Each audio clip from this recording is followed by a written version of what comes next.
वारनि खे हुकुम ॾे त हू पर्दो कर तूं चवे थी मुंहिंजी मर्ज़ी।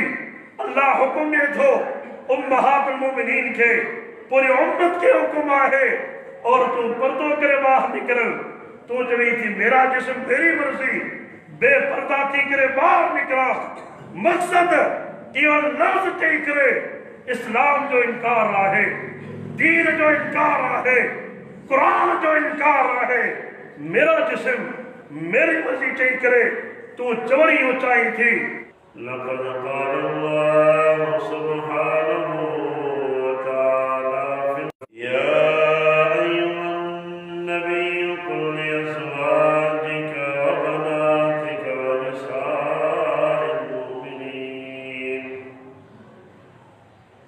युदनीना अलैहिन्ना मिन जलाबिबिहिन ज़ालिका अदना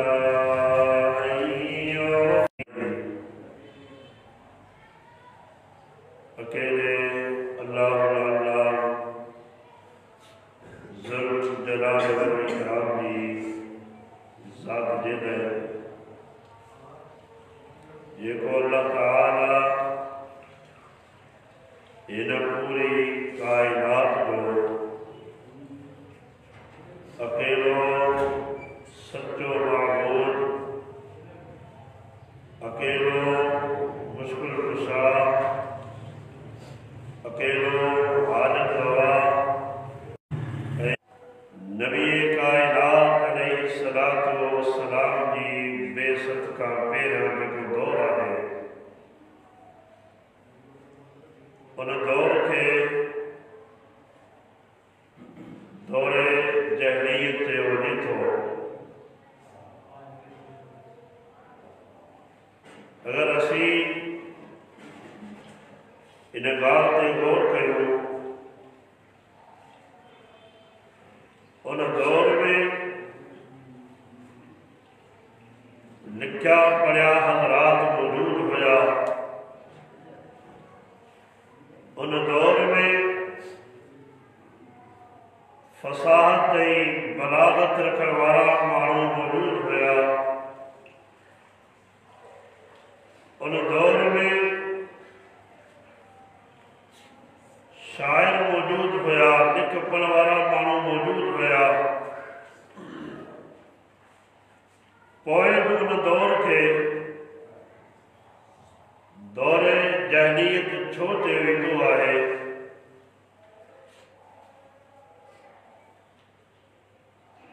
क़ुरान मजीद फुरक़ान हमीद में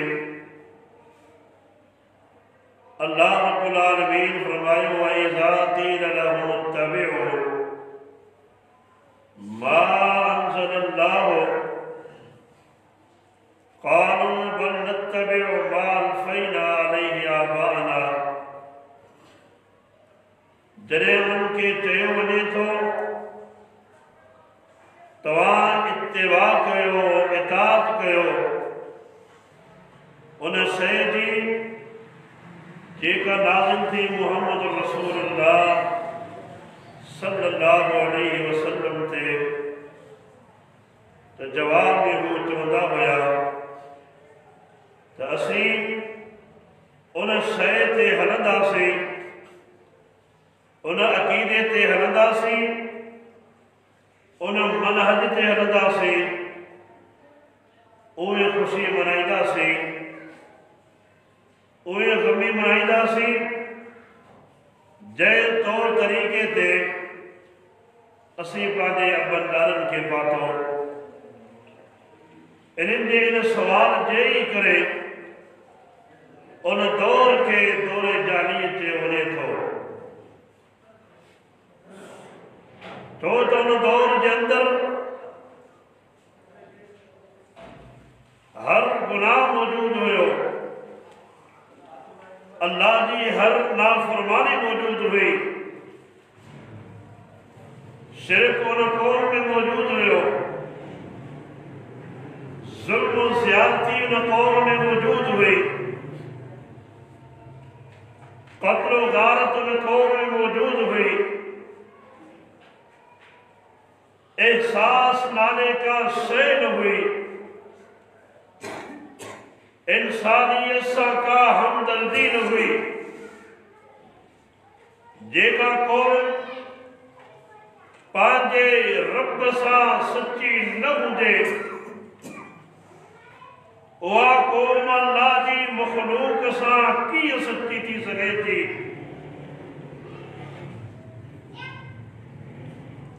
इंसान जो कोई एहसास न हुयो, क़त्ल गारत नंढिन न्याणियुनि खे ज़िंदा दफ़नायो वेंदो हुयो, ऐं बिलख़ुसूस उन दौर में औरत ते वॾो ज़ुल्म हुयो।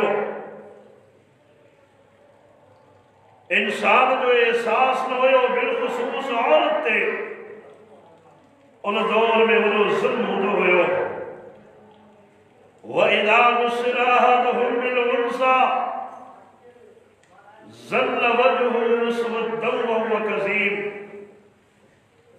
घर में जॾहिं न्याणी जी विलादत थींदी हुई, हुननि जा चेहरा कारा ऐं स्याह थी वेंदा हुया। न्याणी खे ज़िंदा दफ़नाईंदा हुया। हिक हिक मर्द सां 10 माण्हू निकाह कंदा हुया। औरत खे अगर माहवारी ॾींहं अचनि, औरत खे औरत न सम्झो वेंदो हुयो। कुर्बान वञा इस्लाम तां। इस्लाम औरत खे इज्जत ॾिनी। इस्लाम औरत खे एक मकाम ॾिनो। नबी अलैहिस्सलातु वस्सलाम जी बेइज़्ज़त खां पहिरियां अगर को माण्हू फौत थी वेंदो हुयो, तरको छॾे वञे थो, माल छॾे वञे थो, जॾहिं तक़सीम जी वारी ईंदी हुई, औलाद में पुटनि खे हिस्सो मिलंदो हुयो, न्याणियुनि खे विरासत खां महरूम कयो वेंदो हुयो।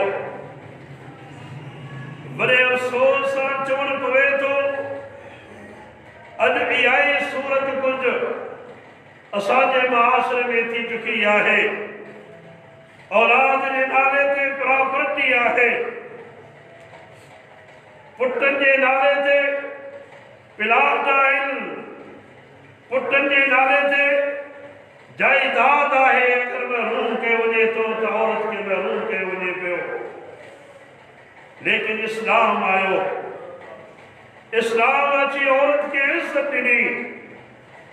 अल्लाह रब्बुल आलमीन फरमायो, वलिर्रिजालि नसीबुम मिम्मा तरकल वालिदान वल अक़रबून वलिन्निसाए नसीबुम मिम्मा तरकल वालिदान वल अक़रबून। जहिड़ी तरह औलाद में मर्दनि जो हिस्सो आहे, विरासत में मर्दनि जो हिस्सो निकिरे थो, अल्लाह रब्बुल आलमीन फरमाए अहिड़ी तरह वलिन्निसाए नसीबुल, अहिड़ी तरह औरत जो हिस्सो आहे।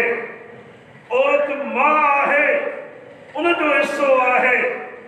औरत अगर ज़ाल जी शक्ल में आहे, विरासत में उनजो हिस्सो आहे। औरत अगर धीअ जी शक्ल में आहे, उनजे लाइ हिस्सो आहे। दीन इस्लाम इहा इज़्ज़त ॾिनी आहे। औरत खे नबी अलैहिस्सलातु वस्सलाम जी बेइज़्ज़त खां पहिरियां अगर को शख्स फौत थी वेंदो हुयो, उनजो पुटु पंहिंजे पीउ जी मातेरी माउ सां निकाह कंदो हुयो। इस्लाम आयो, इस्लाम अची औरत खे इहा इज़्ज़त ॾिनी। वला तंकिहू मा नकहा आबाउकुम मिनन निसाए इल्ला मा क़द सलफ। अॼु खां पोइ केर बि पुटु पंहिंजी मातेरी माउ सां निकाह नथो करे सघे।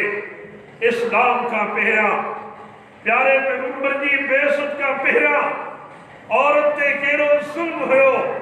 हिक ई निकाह जे अंदरि हिक ही माण्हू में हिक ही माण्हू वटि ॿिनि भेण जो निकाह जाइज़ हुयो, जाइज़ में रवाज हुयो।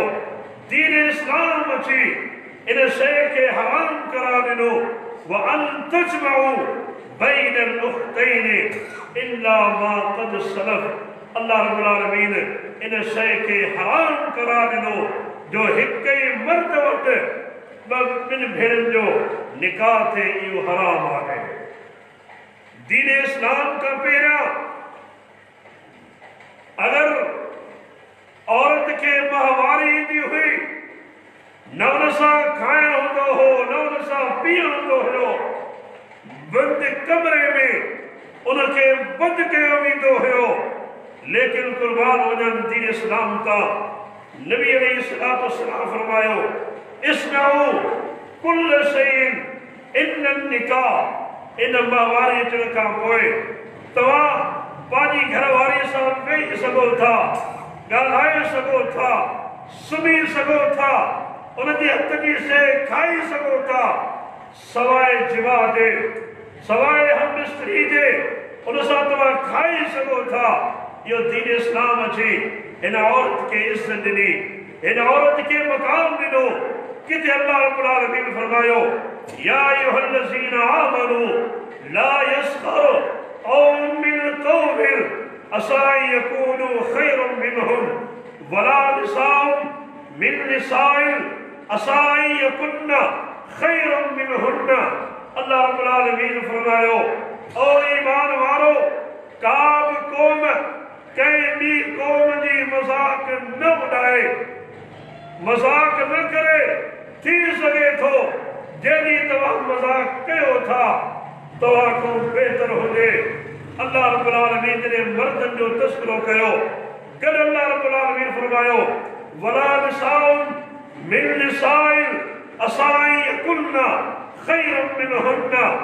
नई कंहिं औरत खे इहो चुगाए थो, हिकु औरत थी करे औरत ॿी औरत जी मज़ाक उॾाए। थी सघे थो जंहिंजी तव्हां मज़ाक उॾायो थियूं उहा तव्हां खां बहितर हुजे। जिथे मर्दनि जो तस्करो उते औरतुनि जो तस्करो। किथे अल्लाह रब्बुल आलमीन फरमायो, फस्तजाब लहुम रब्बुहुम अन्नी ला उज़ीउ अमल आमिलिन मिनकुम मिन ज़करिन औ उन्सा। अल्लाह रब्बुल आलमीन उन्हनि जे आमाल खे क़बूल करे थो। अल्लाह रब्बुल आलमीन उन्हनि जे आमाल खे ज़ाया नथो करे। पोइ अमल करण वारा मर्द हुजनि या औरतूं हुजनि। जिथे मर्द जो तस्करो उते औरत जो तस्करो।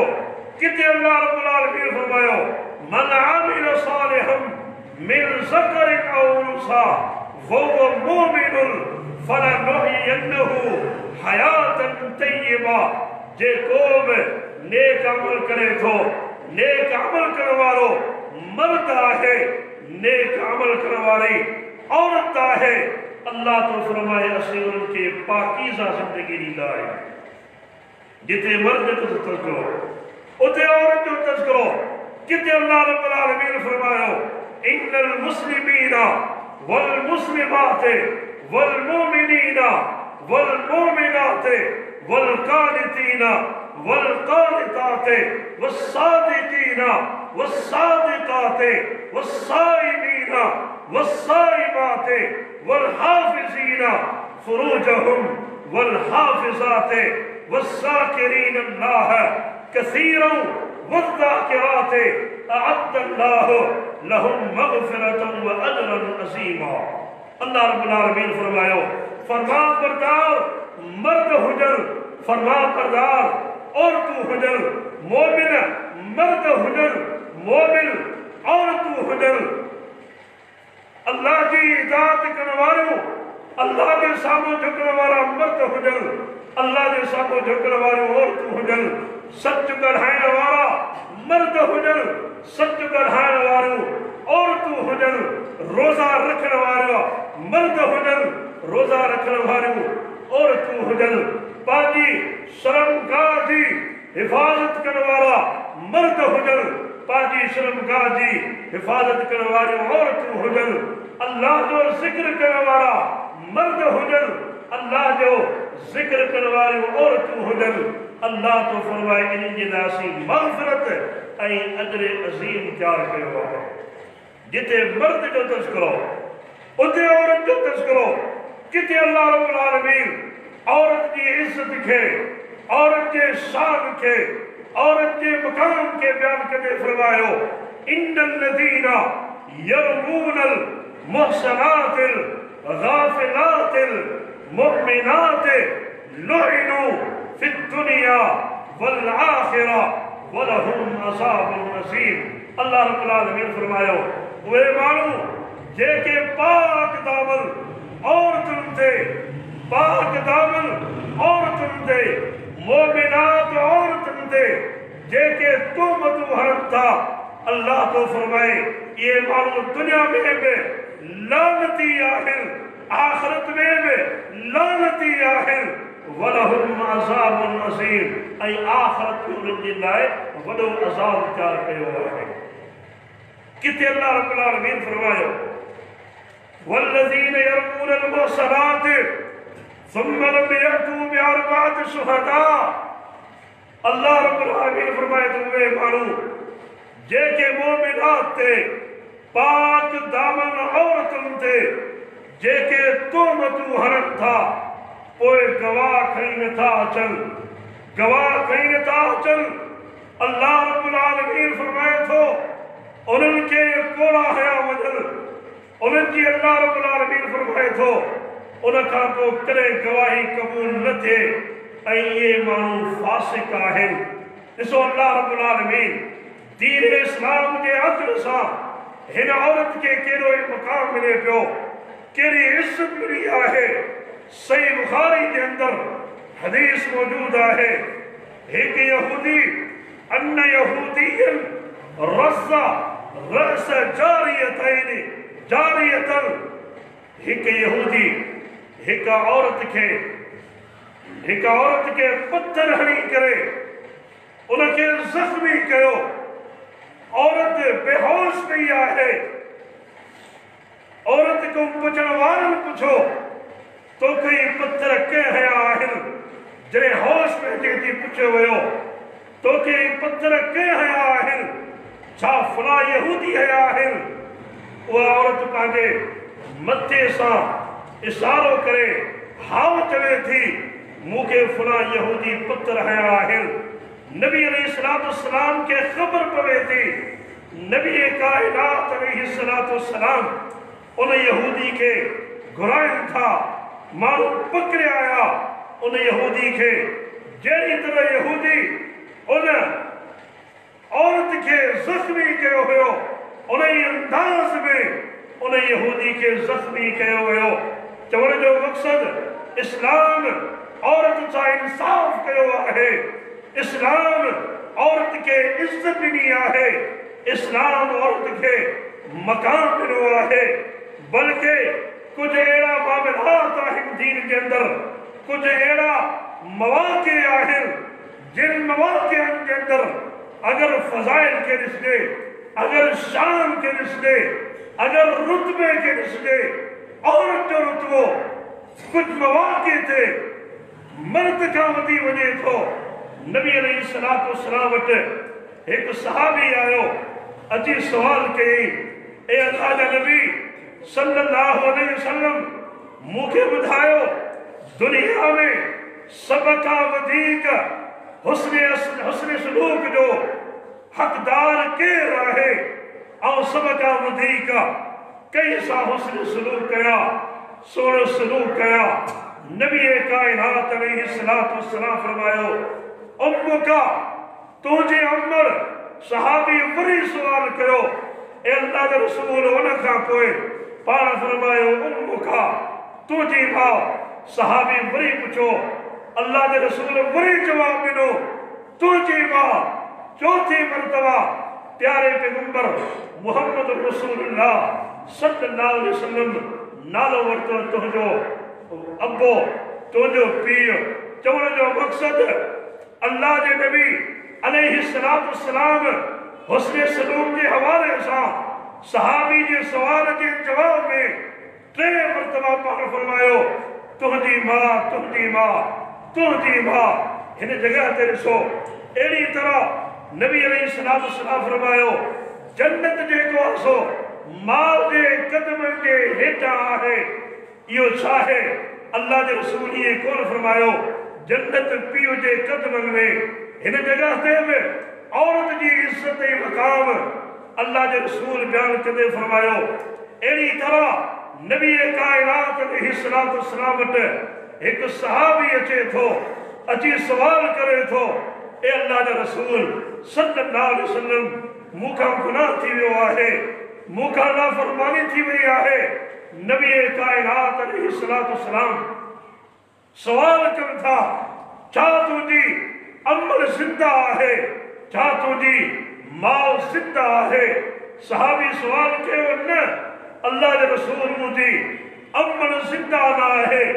पाण ॿियो सवाल कयो छा तुंहिंजी खाला ज़िंदा आहे, छा तुंहिंजी मासी ज़िंदा आहे?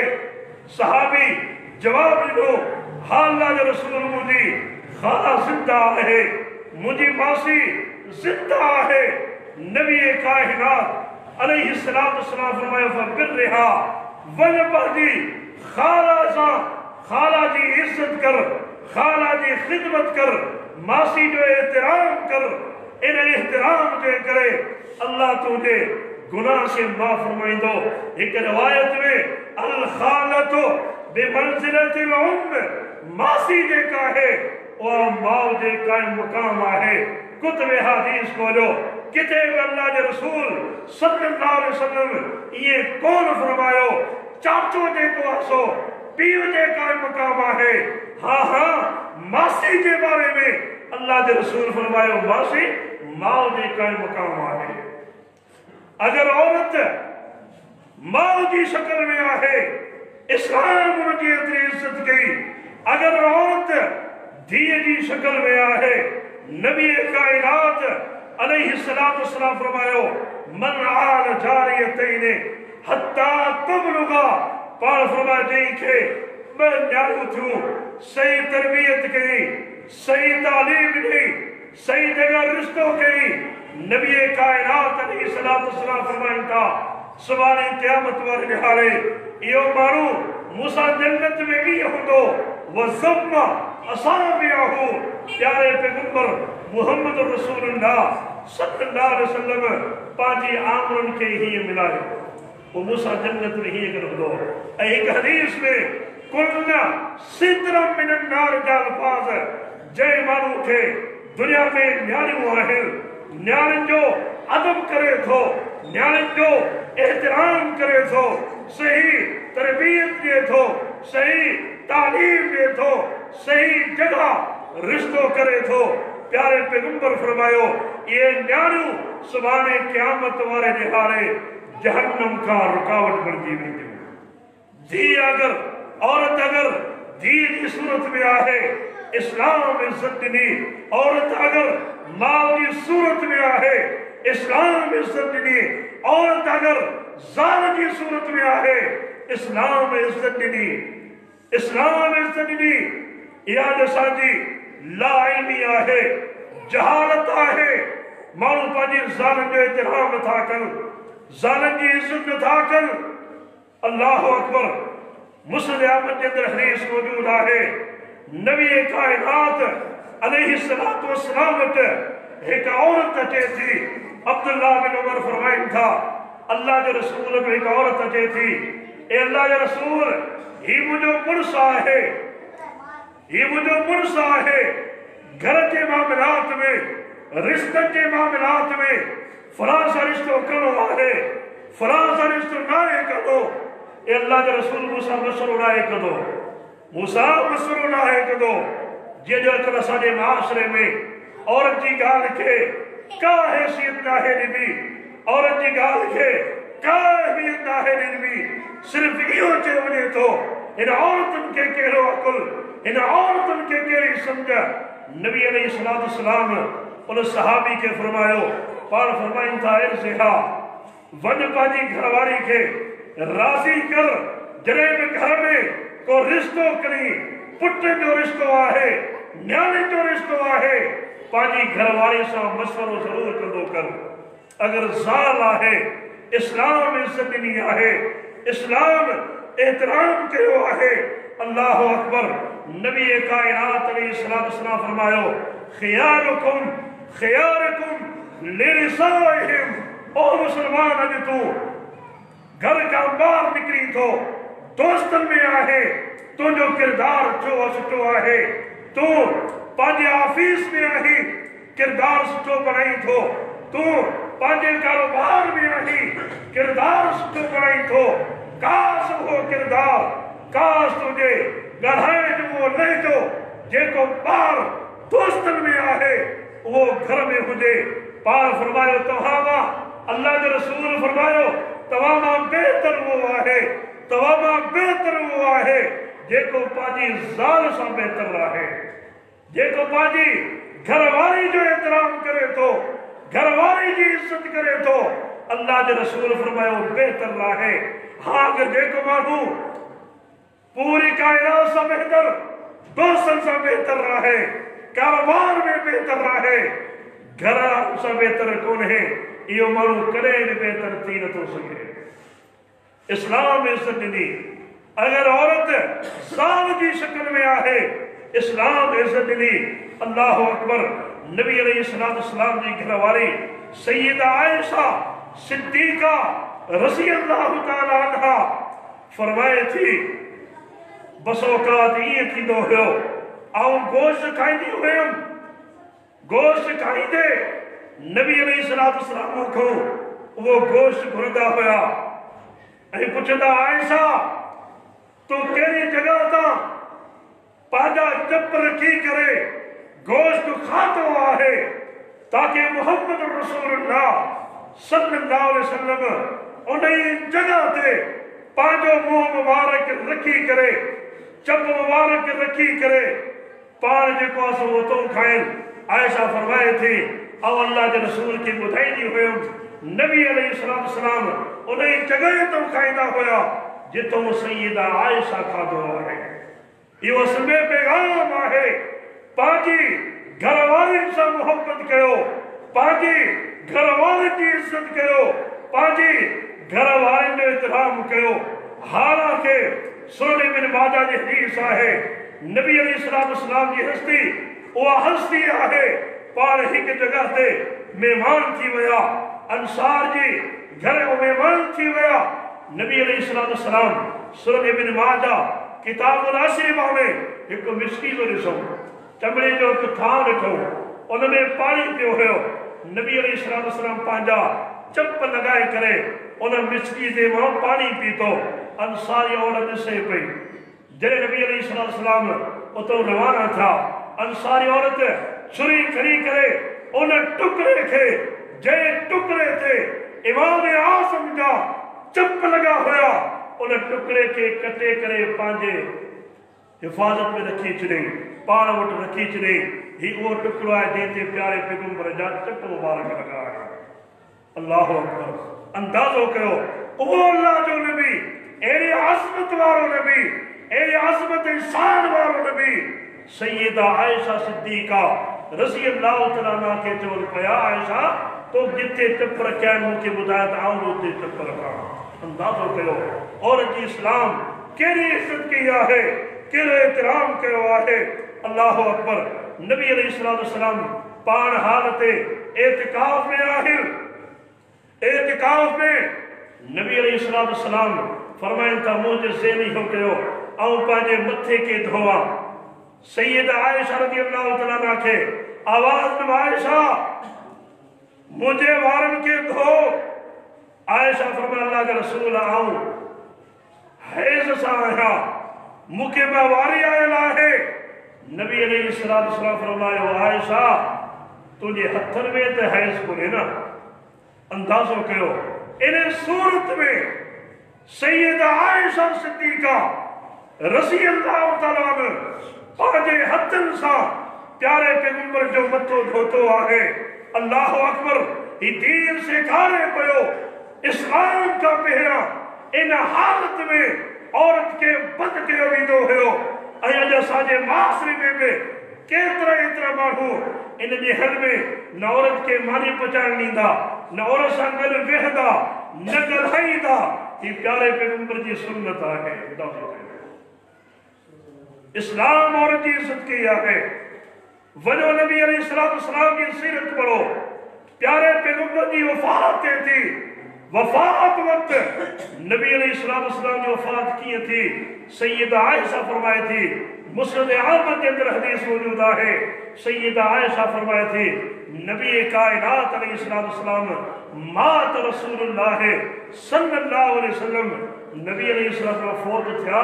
उन वक्त अल्लाह के रसूल जो सर मुबारक, पान जो मथो मुबारक मुझे सीने ते पियो वियो। अंदाज़ो कयो, इस्लाम सेखारे पियो पंहिंजी घरवारनि सां, पंहिंजी घरवारी की इज्जत ऐं एहतराम। अल्लाह अकबर। अहिड़ी तरह नबी कायनात अलैहिस्सलाम फरमायो, पाण फरमाइनि था, मन कानत लहू इमरातान। इस्लाम औरत जी की इज्जत कई आहे। इस्लाम औरत के की इंसाफ ॾिनो आहे। सही बुखारी जी हदीस पाण फरमाइनि था, जंहिं माण्हू न शादियूं कयूं ऐं ॿिन्हिनि खे विच में इंसाफ न कई, हिकु जा हक़ अदा कई, ॿी जा हक़ अदा न कई, नबी कायनात अलैहिस्सलाम फरमाइनि था, सुभाणे क़यामत वारे ॾिहाड़े इहो माण्हू ईंदो, उनजो हिकिड़ो पासो पूरो ख़त्म हूंदो। इस्लाम औरत की इज्जत ॾिनी आहे। इस्लाम औरत जो एहतराम कयो आहे। लेकिन अॼु हिन मुआशरे में पुरफितन दौर में अॼु जी मुस्लमान औरत इस्लाम के समझी न सघी, इस्लाम की तालीम खां नावाकिफ जाहिल औरत चवे चाहती, मेरा जिस्म मेरी मर्जी, मुझो जिस्म मुझी मर्जी। हिन औरत इस्लाम की तालीम के कोन पढ़ियो, हिन औरत इहो मुतालो न कयो इस्लाम का पहिरियां औरत सां कहिड़ो सलूक कयो वेंदो हुयो। इस्लाम औरत के कहिड़ी इज्जत ॾिनी आहे। अल्लाह अकबर। इन जुमिले के अंदर ॿ ॻाल्हियूं आहिनि, मेरा जिस्म मेरी मर्जी। पहिरीं ॻाल्हि अल्लाह जी इन धरती के अंदर वमा ख़लक़तुल जिन्न वल इंसा इल्ला लियअबुदून। रहंदड़ हर इंसान रुए ज़मीन ते रहंदड़ हर इंसान के अल्लाह ताला पैदा कयो आहे पंहिंजी इबादत के लाइ। लिहाज़ा हिन रुए ज़मीन ते न के नबी जी मर्ज़ी हलंदी, हिन रुए ज़मीन ते न के वली जी मर्ज़ी हलंदी, हिन रुए ज़मीन ते न के सहाबी जी मर्ज़ी हलंदी, मर्ज़ी हलंदी अल्लाह जी हलंदी। मेरा जिस्म मेरी मर्ज़ी। आदम अलैहिस्सलाम जन्नत में आहे, अम्मा हवा जन्नत में आहे। अगर ये हुजे हा मेरा जिस्म मेरी मर्जी, अगर हुजे हा तो आदम अलैहिस्सलाम ऐं अम्मा हवा जन्नत में कॾहिं न निकिरनि हा। पंहिंजी मर्ज़ी सां शैतान जे बहकावे में अची करे वण खे खाई वेठा।